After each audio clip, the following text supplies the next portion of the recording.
This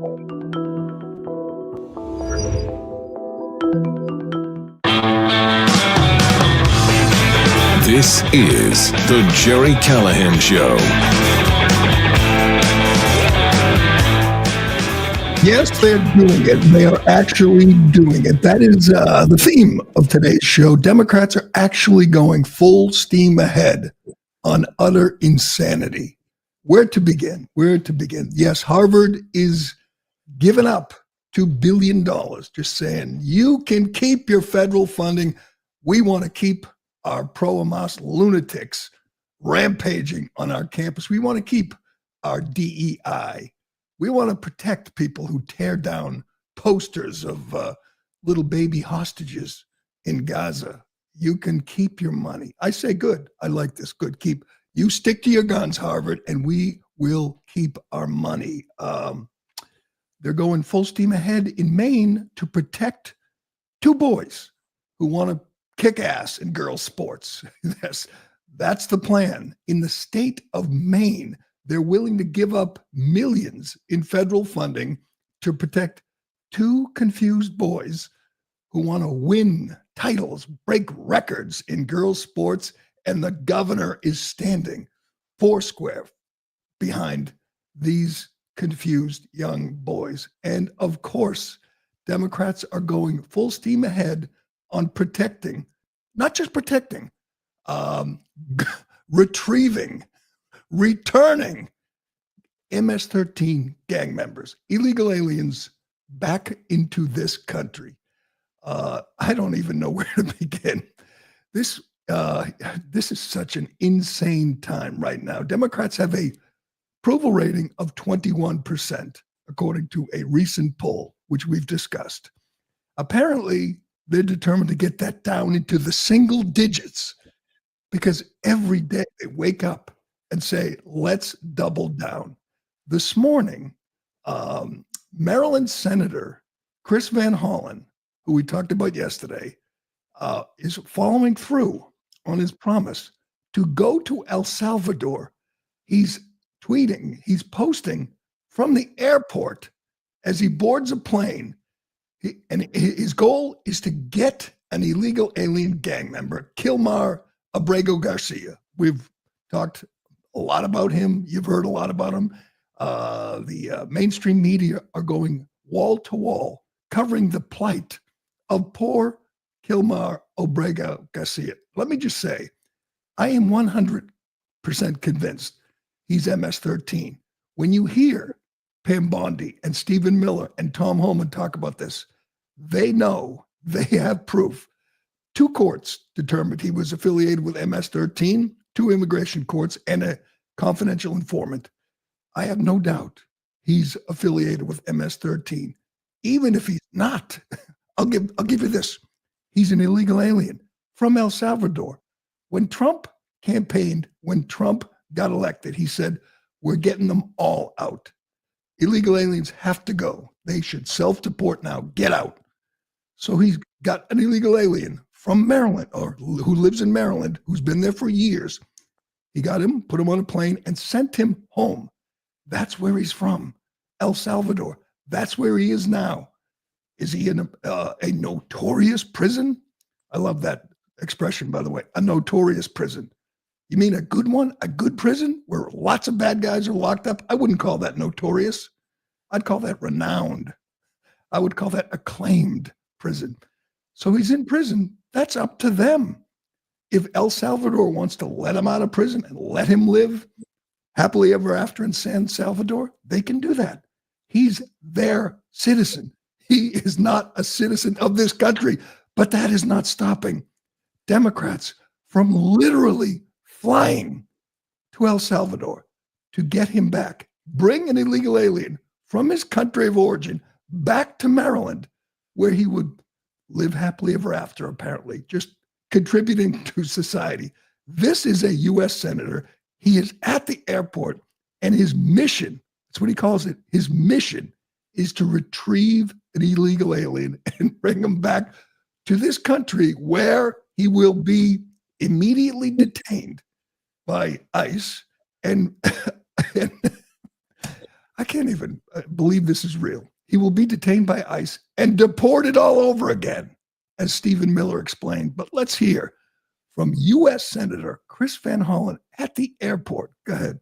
I'm here at the airport. I'm about to board my flight for San Salvador. The goal of this mission is to let the Trump administration, to let the government of El Salvador know that we are going to keep fighting to bring Abrego Garcia home until he returns to his family. He is home. I hope to meet with representatives of the government. I hope to have the chance to actually see Kilmar and see what his condition is. But we are going to keep fighting because this is a miscarriage of justice. The Supreme Court has ruled 9-0, that he was illegally taken out of the country and put in a prison in El Salvador. And this is about due process. This is about rule of law. What bullies do is they begin by picking on the most vulnerable. Okay, stop it. The most vulnerable. He just called an illegal alien gang member who was in the country, in his state illegally, the most vulnerable.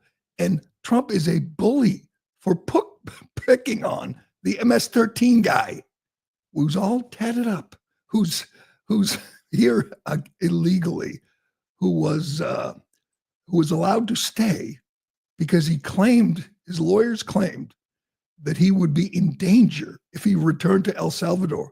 Why? From whom would he be threatened? Another gang, the 18th Street gang. Why would a gang member be threatened by another gang? Why would an innocent civilian feel threatened by another gang? That gang no longer exists, by the way. So the threat has been neutralized. There is no longer an 18th Street gang operating in El Salvador. So he's not under a threat anymore. So he can go home. He went home. He is home. He's in El Salvador. And a Senator, Cory Booker, Spartacus, said he's going to go too. He's planning to fly to El Salvador to bring back gangbangers into your community. We should review. Yesterday, we talked about this because 2 days ago, the murderer of Rachel Marin, a Maryland mother of 5, who was murdered while out for a jog, brutally beaten 20 times, and then stuffed in a drain pipe by another MS-13 gang member who was convicted in less than an hour by a jury in Maryland. That guy is going away. He's no longer a threat. He's going to be in prison, hopefully forever, for the rest of his life. But Rachel Marin's mother, Patty Marin, last night talked about this, said she never heard from Chris Van Hollen, never called, never checked on his family, never on her family. Rachel Marin has 5 kids who lost their mother, young kids. She was only 37. She was his constituent. She was a legal citizen of Maryland, murdered by an MS-13 scumbag, and the senator never reached out. Listen to this. Your thoughts on your senator going to bat for this illegal, but did he ever say anything to you and your family about your loss, to ever call you, ever take the time to be with you? No, actually, I'm very angry. I'm actually outraged, but I'm too sad at the moment to show anger at the same time. He did not call our family. He did not give condolences. There was no action on the Democratic Party in any way, from Joe Biden, Kamala Harris, Mayorkas, anyone here in Maryland, none of the senators did anything to help search for the murderer of my daughter. They didn't care. They didn't care about Rachel Marin. They didn't care about her 5 kids. They cared about Kilmar Abrego Garcia. Here's another report from yesterday. In Baltimore, ICE Baltimore says the sanctuary county of Prince George's in Maryland ignored the detainer request and released a 2-time previously deported Guatemalan illegal alien murderer into the community. 32-year-old Renee Pop Chubb is facing murder charges after ICE tracked him down and found him after the Prince George's County authorities let him go. That's another update on how things are going in Chris Van Hollen's state. What's the senator doing? He's taking a long flight to El Salvador to check on the condition of the most vulnerable in his community. You know, the MS-13 gangbangers who've been deported. You're doing great, Democrats. Again, these people, Chris Van Hollen didn't stand up during Trump's joint session of Congress speech, didn't stand up for Laken Riley's mother, didn't stand up for Jocelyn Nungre's mom, didn't care, didn't clap, didn't want to hear, didn't support the Laken Riley Act to deport illegal alien criminals because they don't want to deport them. It is an amazing stance. They are digging in their heels and saying, you can't do this. You can't kick gang members, killers, drug dealers out of our country. And just to be clear, what they want to do now is give every single illegal alien, quote unquote, due process. Joe Biden flew in 530 illegal aliens from Cuba, Haiti, Nicaragua, and Venezuela. Flew them in. They weren't vetted. They didn't get vetted. They just flew them into the country and settled them all around the country. We talked about Springfield, Ohio, with tens of thousands of Haitians and the havoc they're wreaking on that community. So none of them were vetted. And now Trump is attempting to remove them, and Democrats are demanding each and every one get a hearing. More than 500,000. How would that work? It would literally take decades. A federal judge this Monday, a couple days ago, blocked the Trump administration's attempt to revoke the legal status and work permits of 530,000 migrants who flew into the United States during Joe Biden's time in office. They came into the country under Joe Biden's controversial CHNB mass humanitarian parole program. The judge, Indira Talwani, an Obama appointee, a Massachusetts judge, a liberal woman who went to Radcliffe and Berkeley, said, you can't do that. She said, each migrant needs to have an individual case-by-case review. All right, that's not possible. They didn't get a case-by-case review when we let them into the country. Now they are demanding a case-by-case review to let them out of the country. So again, let's review the Democrats' view on this. Illegal aliens don't require any vetting. They don't have to be vaccinated. We don't have to check their police records, run a Corey check.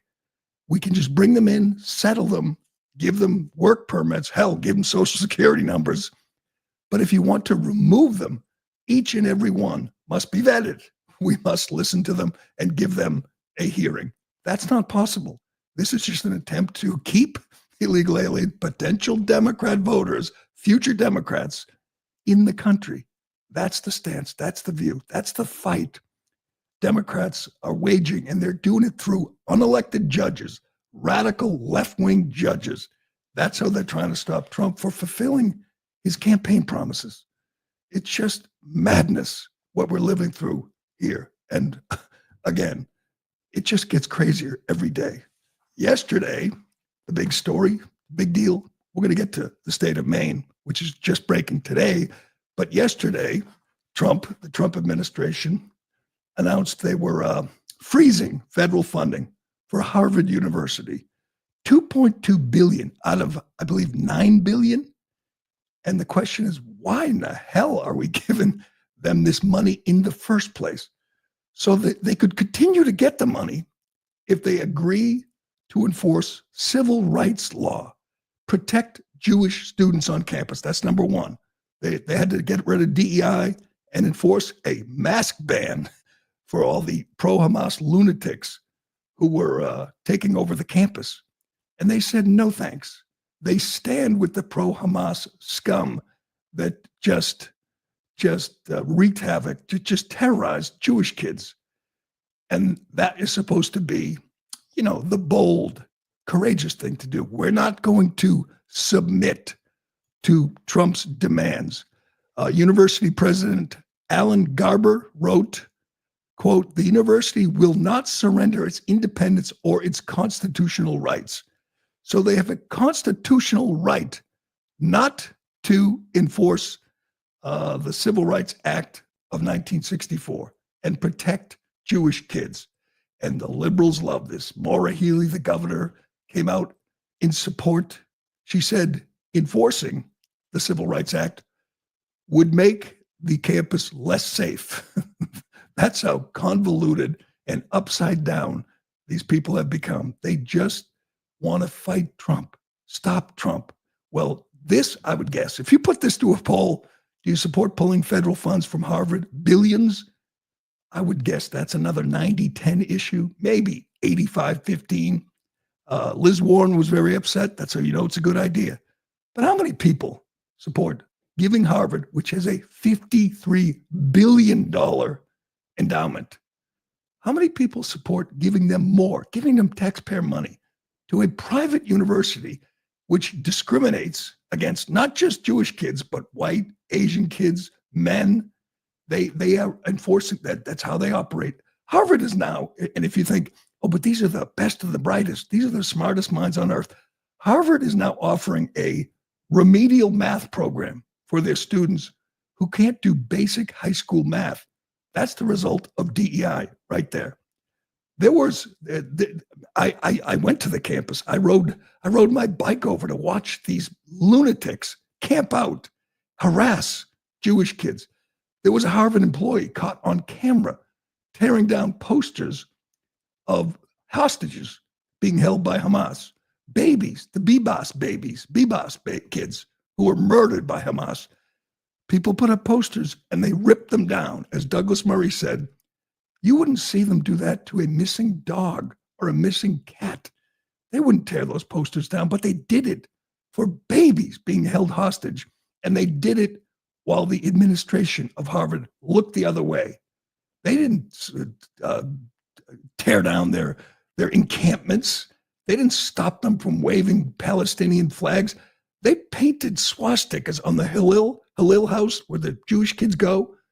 They defaced it. They painted swastikas, another pro-Hamas graffiti.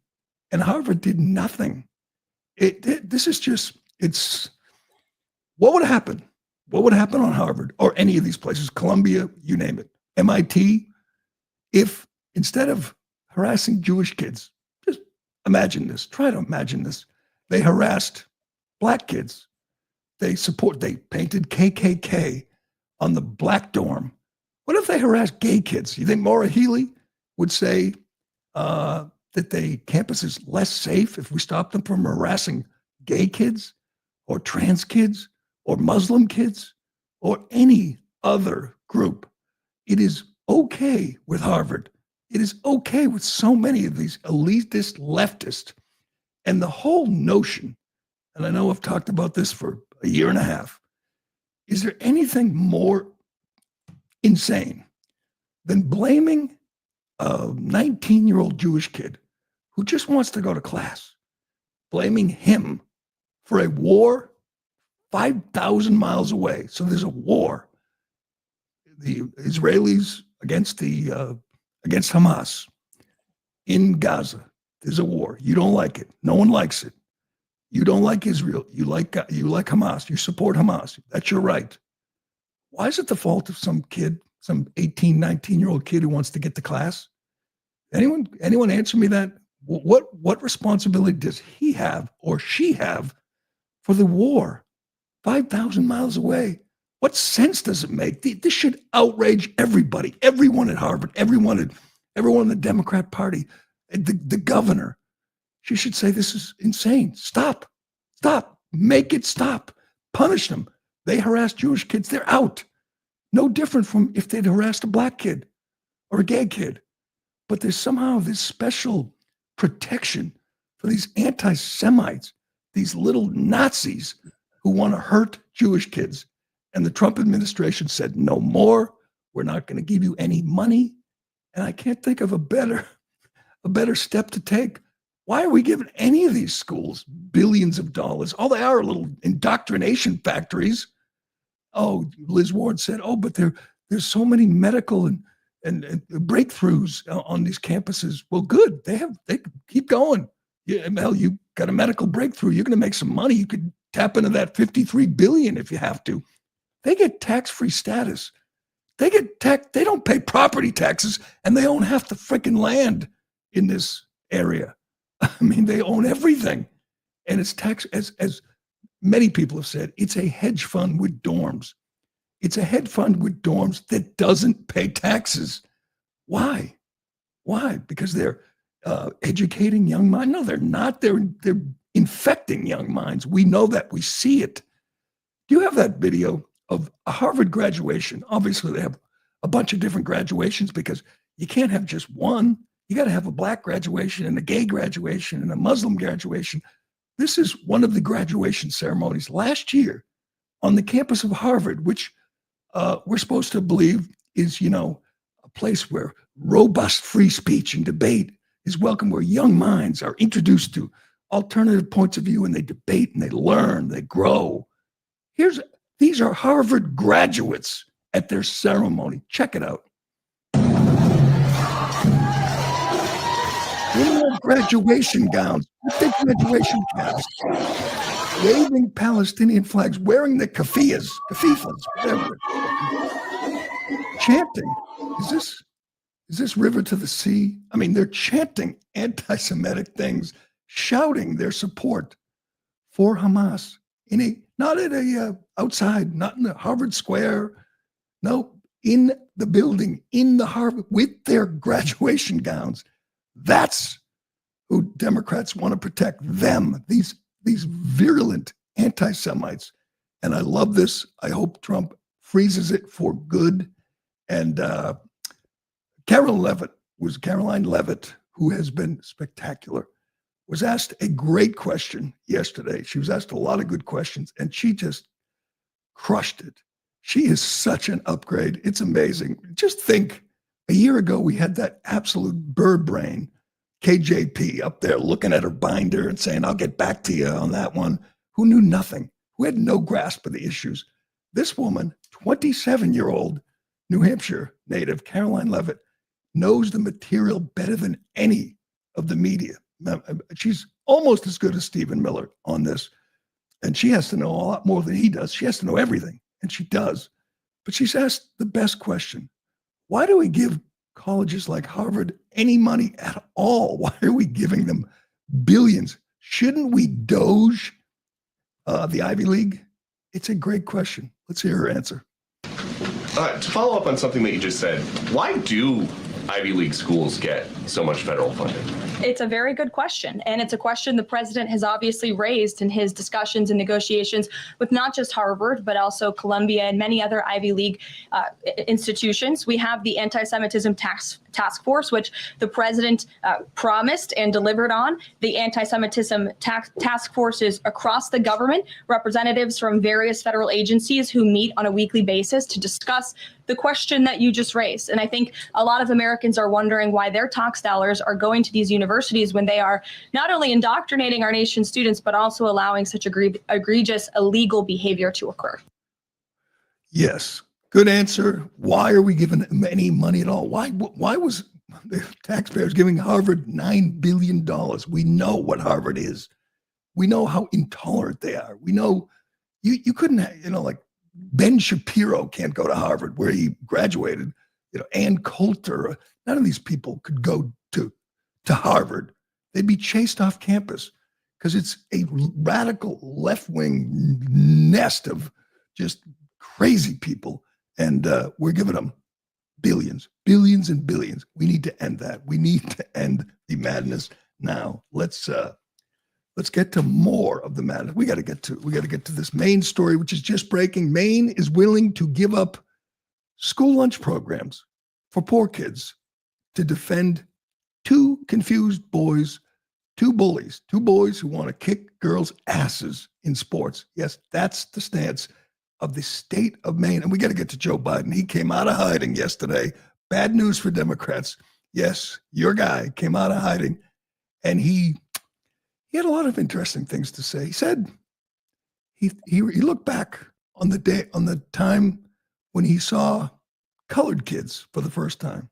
His words, not mine. We'll get to that, but first. Excuse me. Listen up, Ironhead. This is important. This is for you because I know sometimes late at night you go into incognito mode, when you're looking for love. But did you know that incognito mode is not enough to hide your browsing history? Check the fine print, pal. All your online activity is still 100% visible to a ton of third parties unless you use ExpressVPN. Without ExpressVPN, these third parties can still see every website you visit, even in incognito mode. They can see your internet service provider, your mobile network provider, the admins of your Wi-Fi network, like your school, your boss, your parents.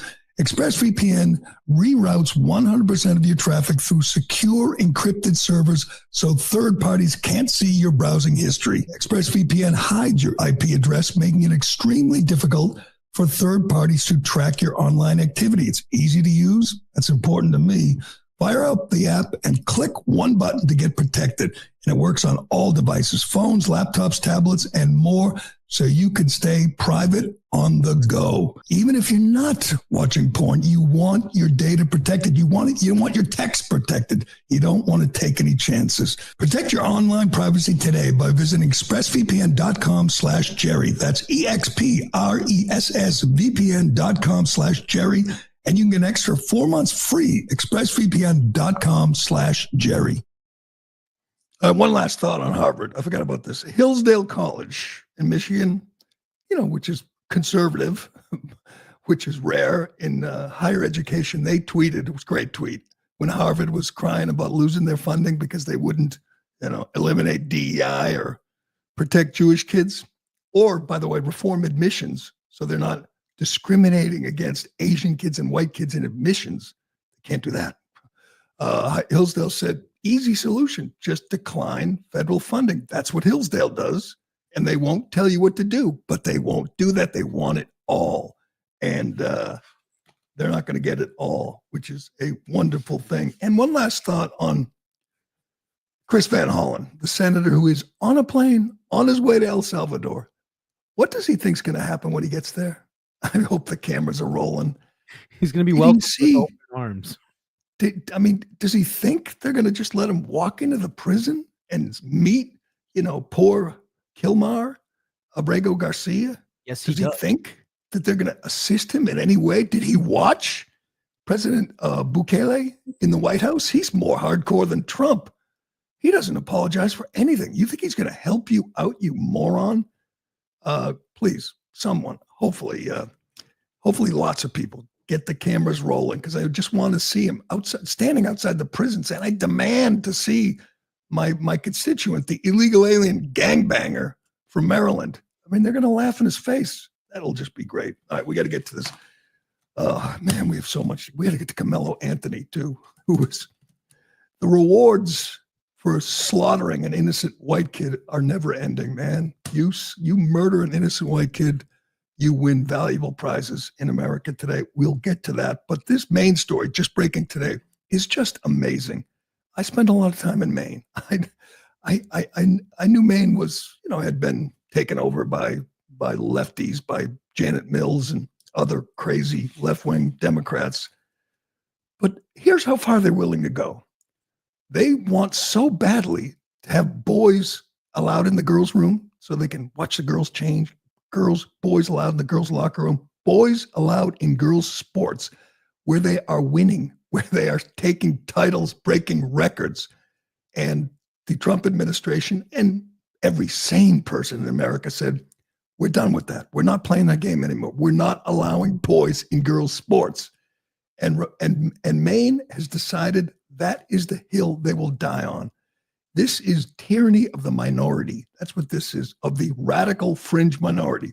This is the success, I'll give them that, of the trans mob. They intimidate, they threaten, and they used to be really, really effective.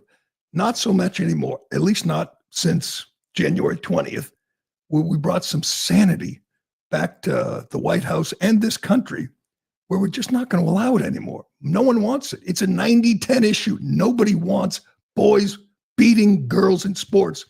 Even Democrats occasionally let it slip Like when Seth Moulton said he didn't want his daughters getting run over in sports, and then Democrats came after him, or that young representative from New Hampshire, 23-year-old Democrat, Bernie Sanders supporter, who said, you know, I'm not feeling this. I don't think we should allow boys and girls sports. And they called him a Nazi and walked out. That's the power of this radical fringe minority, which has somehow captured the state of Maine. Well, no more. This morning, Pam Bondi announced, or the Trump administration announced, they're pulling federal funding for Maine, which is, of course, long overdue. This cannot stand. Girls are going to get hurt. Girls are going to lose out. They already are. Again, why would you even have girls' sports? Why not just have everyone play this? No genders, no sex. Because girls are different than boys. Girls should be protected. That's what Title IX says. And somehow it's okay for a boy to grow his hair and change his name and say, let's go. I'm ready to play. I'm going to kick your ass. Here's Pam Bondi this morning. Today, the Department of Justice is announcing a civil lawsuit against the Maine Department of Education. The state of Maine is discriminating against women by failing to protect women in women's sports. Pretty basic stuff. This is a violation of Title IX. The Department of Justice will not sit by when women are discriminated against in sports. This is about sports. This is also about these young women's personal safety. I've met many of these women throughout the past weeks and months, and what they have been through is horrific. We have exhausted every other remedy. We tried to get Maine to comply. We don't like standing up here and filing lawsuits. We want to get states to comply with us. That's what this is about. We have repeatedly notified Maine of its infractions and urged them to remedy the situation to protect women. We've stripped grants from Maine through other departments, and we are going to continue to fight for women. So what's Maine's response to this? Maine's response is, you're going to take lunches, school lunches from poor kids. You're going to starve. Well, no, your kids. No, they're not. You are. See, this has to be flipped on its head. You can't sit there and say it's cruel to withdraw federal funds. It's cruel to the state, to the people that are most vulnerable. Well, they're not doing it. Janet Mills and Maine Democrats are doing it. All they have to do is say to the two boys, you can't play with the girls anymore. You're a boy. That's it. By the way, bad day for the trans mob. The UK Supreme Court declared two sexes, men and women. It's binary. That's it. No more games. In the United Kingdom, which is lost in so many ways, but not here. Not here. They determined you're a boy or a girl, a man or a woman. That's it. And they're going to define for once and for all what a woman is, an adult human female. That's it. You're not one. You're a man, period. But Maine, of course, is crying, screaming, saying, oh, the Trump administration, they're going to hurt kids, poor kids, hungry kids. Again, they're not doing it. You're doing it. It's really easy. If there's only two boys, just tell them they can't play with the girls and everyone gets to eat.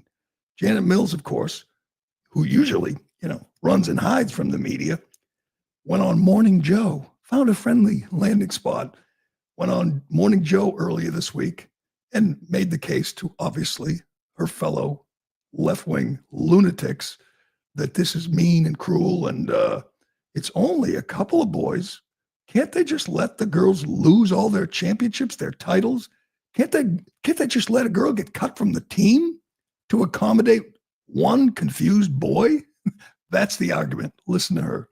And then we got this letter on April 2nd from Brooke Rollins, the Secretary of Agriculture, and which some have referred to as a ransom note. The tone of it and the substance were rather appalling. And the very next day, she threatened to cut off funding, all education. The very next day, because there are maybe two at most 2 transgender athletes competing in Maine schools right now. They decided to shut off funding for our school nutrition program, the school lunch program entirely, on which 172,000 Maine school children rely for their school meals. That didn't make any sense. And the other thing that the judge said, and thank you, Lisa, for your summary of the court case.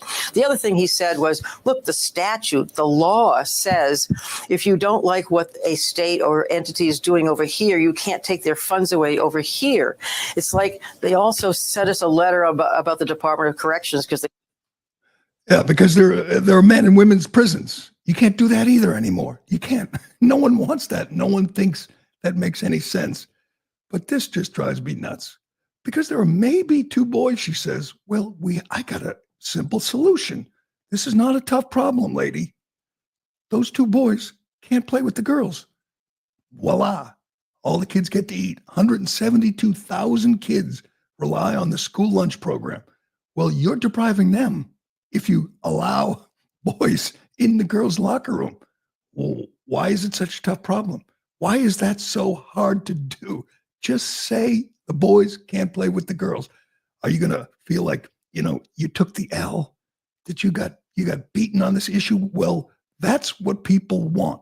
I would guess it's 85-15, maybe 90-10 in the state of Maine. But again, it's captured by radical leftists like this woman who somehow thinks a boy who, by the way, as Bondi pointed out, the boy who won the state title in pole vault finished 43rd when he went against the boys, changed his name, he finished first.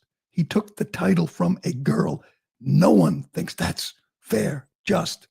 And you want to talk about a judge? You think when this gets to the highest court, they're gonna look at this and say, it doesn't violate Title IX? Letting boys beat girls? It's so clear cut. She can't win, but she's digging in and claiming, these poor kids are going to starve. Yeah, they're going to starve because of you, lady. It just gets crazier. It gets crazier and crazier. Earlier this week, and again, this is New England. New England is lost. We are gone. This is where all the wackos and the weirdos are going to live and come together. Earlier this week, Concord, New Hampshire, Dateline. A federal judge sided with Bow School District, denying a preliminary injunction filed by a group of parents who wanted to override a school policy banning them from wearing anti-transgender armbands. So the parents made little pink wristbands. You know what's on them? XX. That's it. XX. 2 X's. And they wore them to the sporting events to support girls. And they said, you will be kicked out if you wear a little pink wristband to support girls. That is amazing. Here's a University of New Hampshire law expert, Daniel Pye. What the parents were asking for was just temporarily to stop the school from preventing them from going to games while wearing wristbands. And the court said, no. I'm sorry. Isn't that free speech? Isn't that freedom of expression? You wear a wristband with 2 X's and the state will have you removed? The state of New Hampshire? This is in Massachusetts. New Hampshire. These people have lost their minds. I can't imagine if you put this. There it is, a picture of this egregious. I mean, you can wave a Hamas flag at these places. You could hate Trump and whatever, say kill Trump. That's free speech. But 2 X's on a wristband, and you can't go to your daughter's sporting event. You can't support her. You can't support keeping boys out of girls' sports, or they will have you thrown out. The two parents wore these wristbands to a Plymouth Regional High School girls soccer team. Following the game, the Bow School District issued the parents no trespassing orders. A federal judge ruled the parents could still attend the games, but they could not wear the wristbands. What is the argument? It was viewed, this UNH law expert said it was viewed as harassment of a male student. So you can sit quietly in the stands with a wristband, and that is now interpreted by a judge as harassment of a student. Both the parents, but the parents didn't wear the wristbands to every game. They just wore them to the game when there was a transgender player. They were targeting that person, said the judge.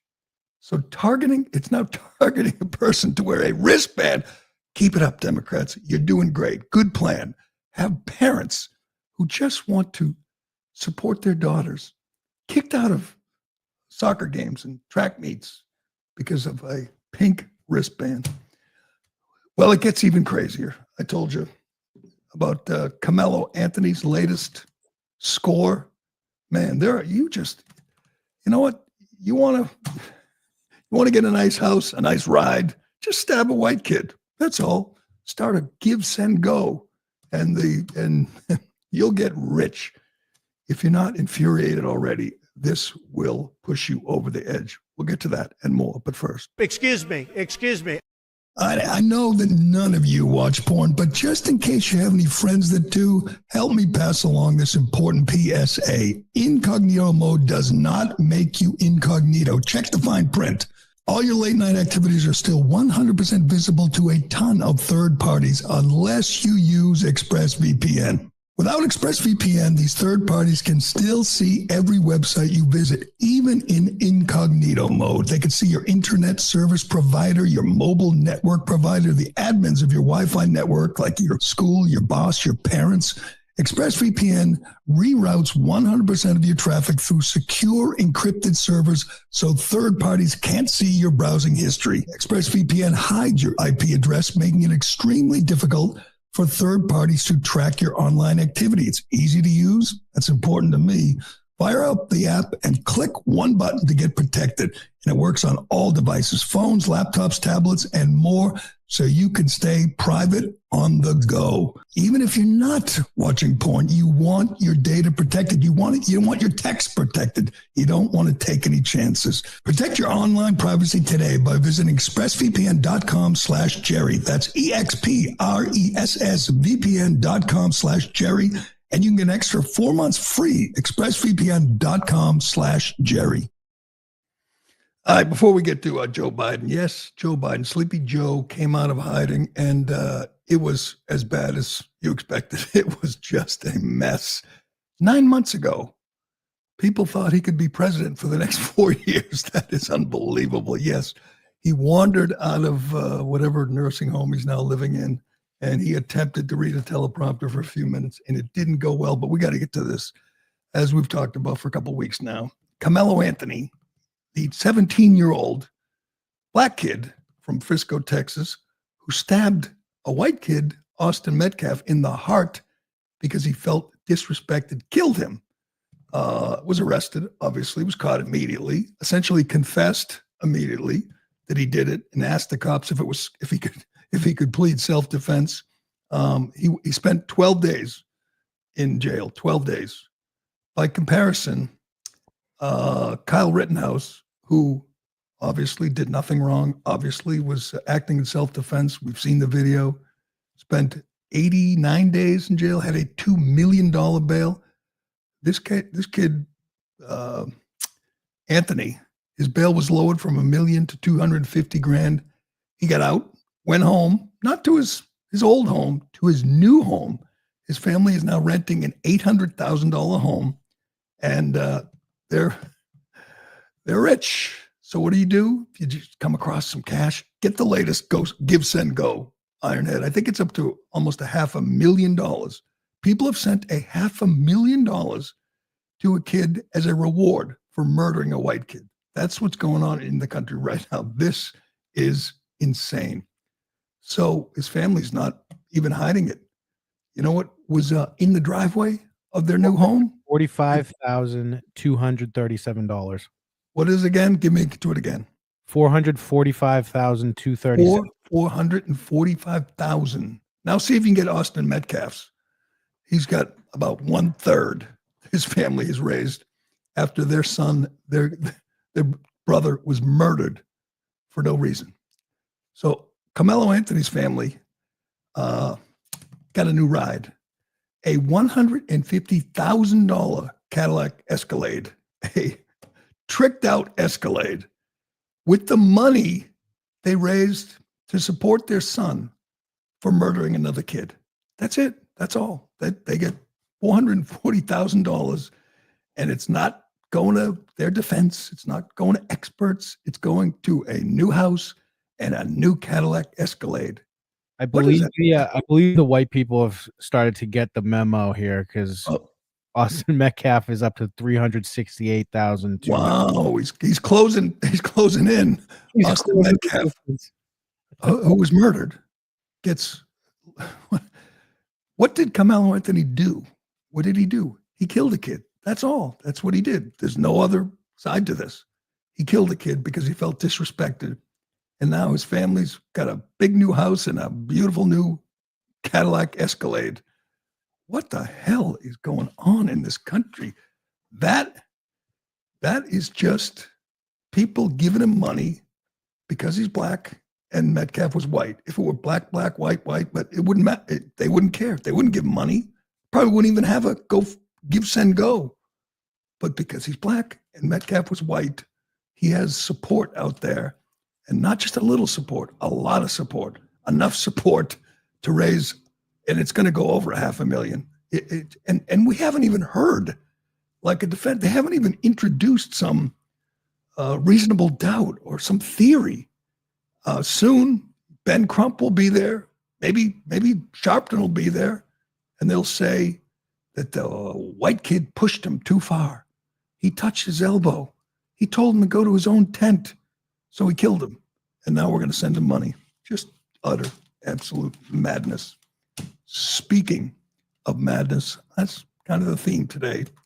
I often hear pundits and Democrats say that Republicans, MAGA supporters, are regretting their choice.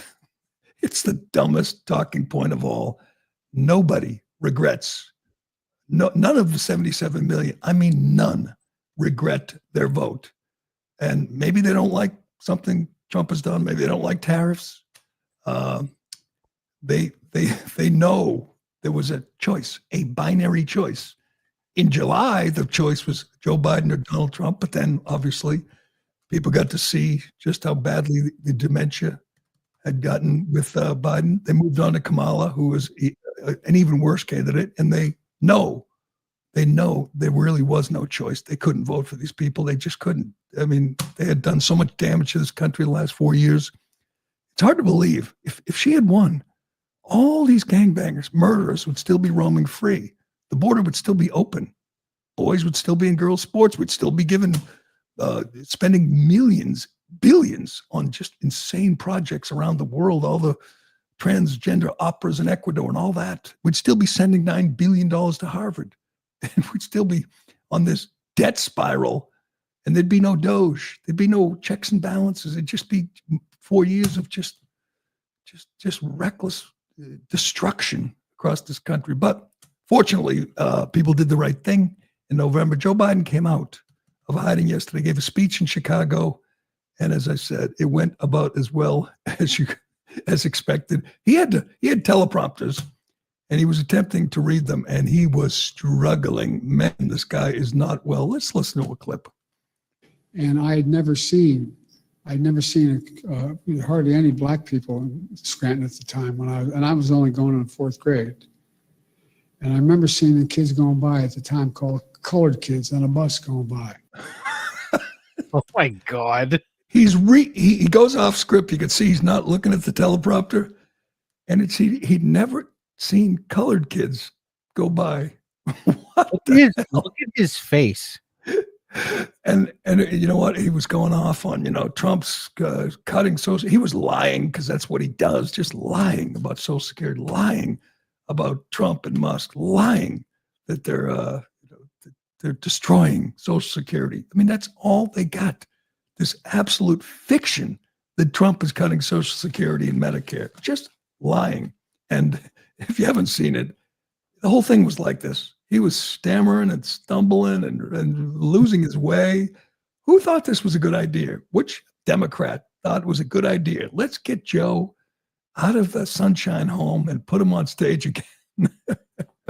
Let's get Joe to remind everyone how big a bullet we dodged in November or in July before he melted down. All right, before we finish up here, we got to get to my man Tom Homan. I got aroused yesterday. I have to admit, Tom Homan is so great on this. But as we've been asking for the oven, it's ready for him. We've been we're making a lasagna. If he comes to Boston and arrests Mayor Wu, the thoroughly corrupt Mayor Wu, who we learned yesterday took $300,000 from an agent of the Chinese Communist Party. That's just the beginning of it. She's she, more than anyone, is advancing her racist policies. I mean, if you take a look at the budget, it's all about immigration services and advancing DEI. That's how she operates. So Homan yesterday, he was great on Abrego Garcia and everything. He's great. Was asked when are we going to see an elected official arrested for obstructing ICE, which they are doing actively in these sanctuary cities and sanctuary states, and like Boston. Homan kind of hinted that it's coming. Watch this. Laws on the books that make it a criminal offense to shield or harbor illegal immigrants, like the sanctuary state city leaders have been doing. Do you think they should be prosecuted, the full extent of the law, and possibly put in prison? Absolutely. And hold tight on that one. Because it's coming. It's coming. I've been clear on that since day one. Yeah, it's coming. Hold tight on. Okay, Tom, I'm holding tight. All right, I'm holding tight. But I think it's time. We need to see Mayor Wu. I mean, it might be, Brandon Johnson in Chicago. Hell, it might be Karen Bass in LA. But Democrats are actively obstructing ICE, protecting killers, rapists, drug dealers. We know that now. We see it every day. It's time to knock on the door at City Hall and say, ma'am, you're coming with us. Please, Tom, please. Ironhead has a lasagna and some brownies waiting for you. Come to the city and arrest this corrupt, lawless mayor. All right, man, we could have done. Do I have time? Throw that DOGE. Yeah, we got another minute. Throw that DOGE list. We should do this every day. Again, I was with a bunch of friends last night, and you know what they were talking about more than anything is how great DOGE, how great Musk is, how long overdue it is. And we were thinking, like, who opposes this? What kind of person opposes? We know why, like Liz Warren opposes it, because she's corrupt, because she's doubtlessly getting kickbacks somehow, some way. Either you're stupid or you're crooked. That's the choice, stupid or crooked. There's no other reason you would have a problem with this. This is from yesterday. DOGE canceled 135 wasteful contracts at the State Department worth $215 million. Now, granted, that's not a lot of money. That's not $1 billion. That's not $1 trillion.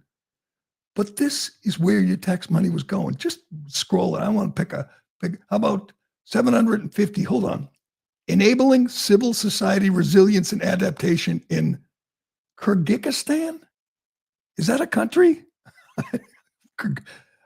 Building trust and keeping hope alive in Sri Lanka, $1 million. $2 million for advancing democratic culture in Armenia. What? $2.5 million for advancing critical civic engagement in Uzbekistan. $2 million for expanded newsroom sustainability in Moldova. I can't even tell you which is my favorite here. $1.7 million for independent media for peace and democracy in Europe. At least I've heard of Europe. I don't know what Krzik. $900,000 for a place for women to join and organize in Mauritania. $740 for a feminist free expression initiative in Tunisia. So Musk is digging this up. Trump is canceling it. Why would anyone have a problem with that? Why? And not only have a problem of it, why would they act out demand Musk's head, scratch a Tesla, firebomb a dealership to protect that $1 million program in what is it again? Kyrgyzstan? Kyrgyzstan? I have no idea. That's your tax money at work. Just pay your taxes. We need to support feminist initiatives in Mauritania. We're going to do that every day because they're digging this stuff up every day, exposing it, and Democrats are fighting it. That's the line in the sand. You can't cancel feminist initiatives in Tunisia, and you can't kick boys out of girls' sports, and you can't kick MS-13 gangbangers out of Maryland. That's your Democrat Party. You're doing great, Democrats. Keep it up. But that will do it for today. Thanks for watching. Thanks for listening. I'm Gerry Callahan. This is The Callahan Show, and we will do it again tomorrow. Thank you. Thank you. Thank you. Thank you. Thank you. Oh, my God. Is she crazy? Thank you. Thank you. Wow. Thank you so very much. Thank you, everyone. Thank you, everyone. Thank you. Oh, too many.